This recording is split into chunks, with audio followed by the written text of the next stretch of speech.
150 years, a quarter millennium, a noteworthy achievement under any circumstances.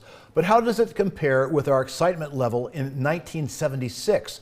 I asked people out at the shops at Riverwalk what they remembered of America's bicentennial, even if they were clearly not old enough to have been around, and were struck by some of their responses. 50 years ago, we were wearing tri-corner hats and waving 13-star flags, cutting red, white, and blue sheet cakes and admiring tall ships in historic American harbors.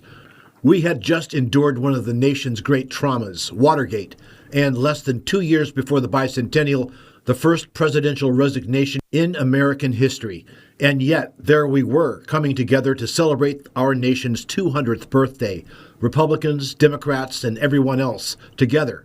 Our diversity was regarded as just another of our strengths. How does that feeling of pride, unity, and patriotism stack up to 2026 and an anniversary that one would think is even more noteworthy? Well, feelings are mixed. Sheila Davis, a Vietnam War-era veteran, says enthusiasm, hers and others, seems to be lacking. So sad to say this, but I haven't felt that. And I've even told my husband, like, something's missing. To me, it should be so much bigger. I don't understand, because I love America, and I know America has faults because we're people. We all have faults. Yeah. But there's something wrong. Jeanette Maker says something is missing. I hate to say it, there was a more wholesome respect for what the country was supposed to be going toward and where it came from. At the time of the 200th? At the time of the 200th. Yeah, and that's maybe not quite there this time? No, yeah. Not there this time. Barbara Millsap, a fourth grade teacher, is not nearly old enough to have celebrated the 200th.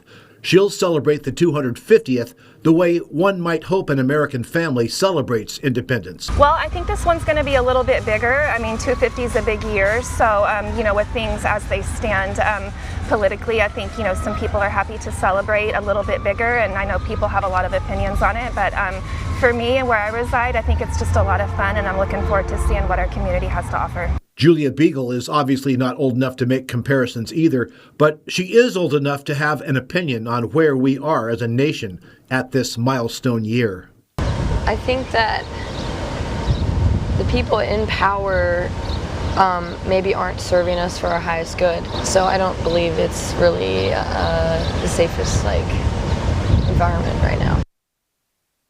What I did find in unanimity, including among those who preferred not to go on camera, was a sense that we could do better, should do better, and will do better in the years ahead if we can just shed this sense of divisiveness that plagues us right now.